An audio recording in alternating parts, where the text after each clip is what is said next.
Night எவ்வளோ நேரம் படுத்திருந்தாலும் உங்களுக்கு தூக்கமே வரமாட்டேங்குதா? கவலையை விடுங்க. இனிமே இதை மட்டும் நீங்கள் செஞ்சு பாருங்க. காலையில் ஒரு ஆள் வந்து எழுப்புனாலும் நீங்கள் தூக்கத்துலேருந்து எந்திரிக்க மாட்டீங்க.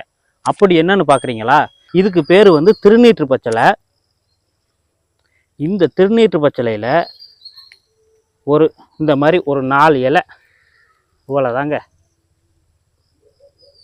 இப்படி 4 இலையை பறித்து நல்லா கசக்கிட்டு இந்த சாறு இருக்குல்ல, சாறை இப்படி மூக்கில் வச்சு நல்லா இழுக்கணும்.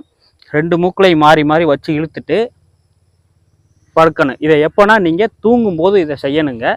இப்படி செஞ்சுட்டு நீங்கள் படுத்தீங்கன்னா மறுநாள் காலையில் 7-8 மணி ஆனாலும் உங்களை எழுப்ப முடியாது. அந்த அளவுக்கு தூக்கம் வருங்க.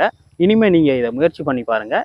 இது போன்ற வீடியோக்களை நீங்கள் தொடர்ச்சியாக காண எங்களுடைய சொர்ணகிரீஸ்வரர் சித்த வைத்தியம் சேனலை சப்ஸ்கிரைப் செய்து வைத்துக் கொள்ளுங்கள். மீண்டும் அடுத்த வீடியோவில் சந்திக்கும் வரை உங்களிடமிருந்து விடைபெற்றுக் கொள்கிறேன். நன்றி.